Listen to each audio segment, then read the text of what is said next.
జై శ్రీమన్నారాయణ. మన గుడివాడ ఆర్యవైశ్య కళ్యాణ మండపంలో వేంచేసిన కళ్యాణ వెంకటేశ్వర స్వామి వారి బ్రహ్మోత్సవాలు 3 రోజుల పాటు త్రయాహ్నిక దీక్షతో జరుగుతాయి.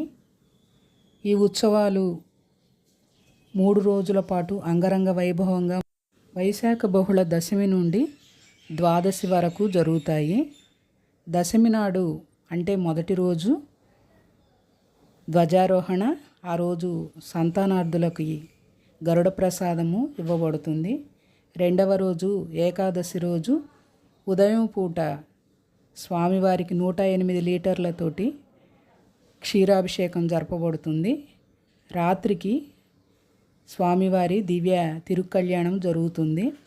మూడవ రోజు ద్వాదశి రోజున పూర్ణాహుతి కార్యక్రమము, సాయంత్రము గరుడోత్సవము జరుగుతుంది. ఇలా 3 రోజుల పాటు త్రయాహ్నిక దీక్షతో శ్రీ శ్రీ శ్రీ త్రిదండి చిన శ్రీమన్నారాయణ రామానుజ జీయర్ స్వామి వారి మంగళాశాసనములతో అత్యంత వైభవంగా జరుగుతాయి. వైశాఖ మాసము అంటేనే మాధవ మాసము. వైశాఖ మాసము విష్ణుమూర్తికి ఎంతో ప్రీతికరమైన మాసము. ఈ మాసములో మనకు విరివిగా మామిడి పండ్లు లభిస్తాయి. ఎవరైనా సరే ముందుగా మామిడి పండ్లు వచ్చినప్పుడు పెరుమాళ్ళకి నివేదించి తరువాత బ్రాహ్మణులకు కానీ ముత్తైదువులకు కానీ ఇవ్వటము మన సాంప్రదాయము. అలాగే ఈ ఆర్యవైశ్య కళ్యాణ మండపంలోని ఈ శ్రీ కళ్యాణ వెంకటేశ్వర స్వామి దేవస్థానంలో కూడా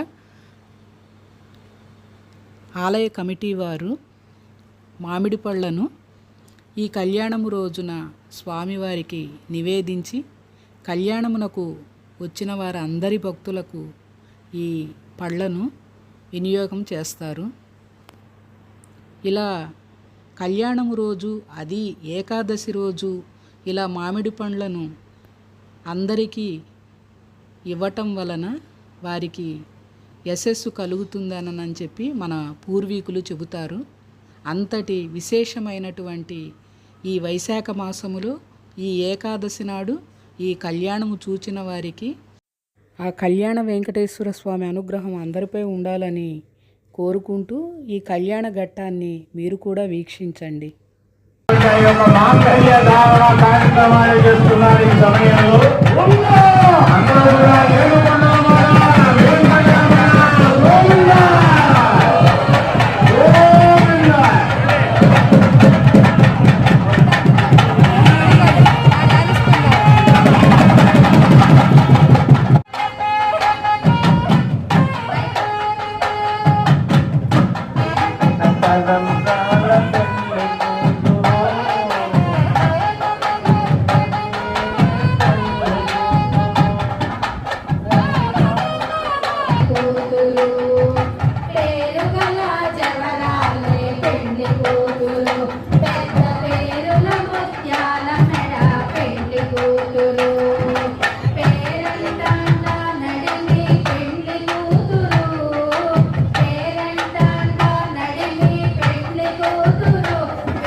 Mara